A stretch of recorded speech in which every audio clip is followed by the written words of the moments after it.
গণমাধ্যমের স্বাধীনতা রক্ষায় কালো আইন বাতিলের দাবি জানাল বিএফইউজেডিইউজে। ১৯৭১ সালের স্বপ্ন পূরণ না হলে তা হবে আত্মঘাতী বলেছেন প্রধান উপদেষ্টার বিশেষ সহকারী মাহফুজ আলম। ভ্যানে লাশের স্তূপের ভিডিও ভাইরাল, পুলিশের পক্ষ থেকে নতুন তথ্য প্রকাশ।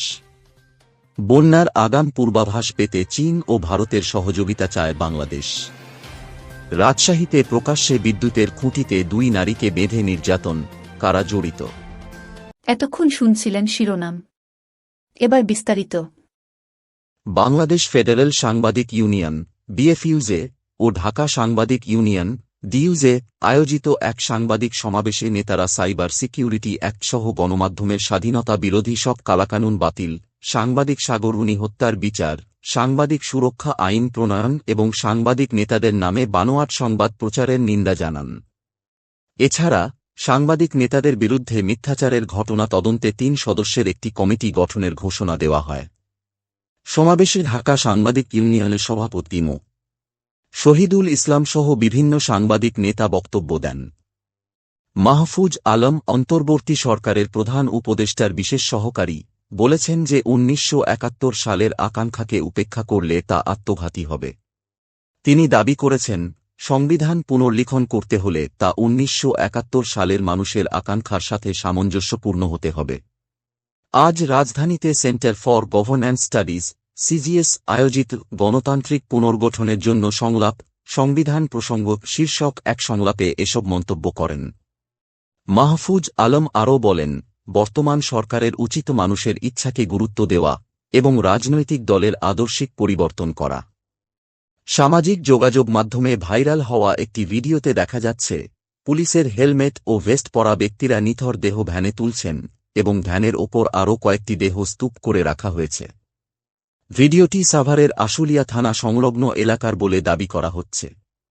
ভিডিওটি নিয়ে স্থানীয়দের সঙ্গে কথা বলে ও এলাকাটি পর্যালোচনা করে নিশ্চিত হওয়া গেছে যে ভিডিওটি আশুলিয়ার বাইপাইল এলাকার ইসলাম পলিমার্স অফিসের পাশের সড়কে ধারণ করা হয়েছে। ভিডিওতে পুলিশের পোশাক পরা ব্যক্তিরা ঘটনাস্থলে থাকা বিভিন্ন বৈশিষ্ট্য দেখা যাচ্ছে, তবে ভিডিওটির সঠিকতা এবং ঘটনার প্রেক্ষাপট সম্পর্কে পুলিশ এখনও নিশ্চিত নয়।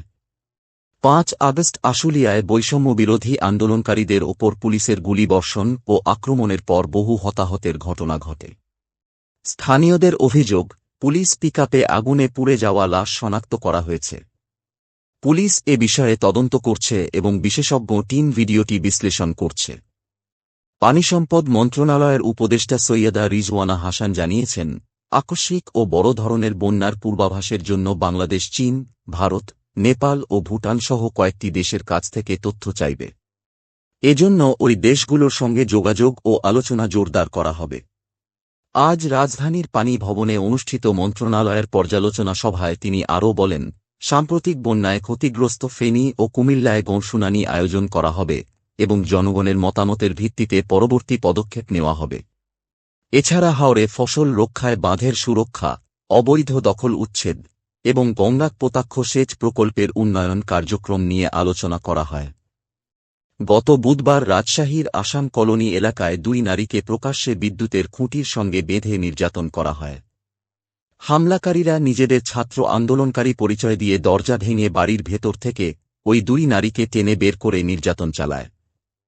পরে সেনাবাহিনী এলে তারা পালিয়ে যায়। নির্যাতনের ঘটনার পর ভুক্তভোগী নারীদের স্বামী রফিকুল ইসলাম থানায় মামলা করেন। মামলায় কয়েকজন স্থানীয় বাসিন্দা ও অজ্ঞাতনামা ছাত্রদের আসামি করা হয়। মামলা করার ক্ষেত্রে হামলাকারীরা মীমাংসার অজুহাত দেখিয়ে সময় নষ্ট করার চেষ্টা করলেও শেষ পর্যন্ত মামলা করা হয়।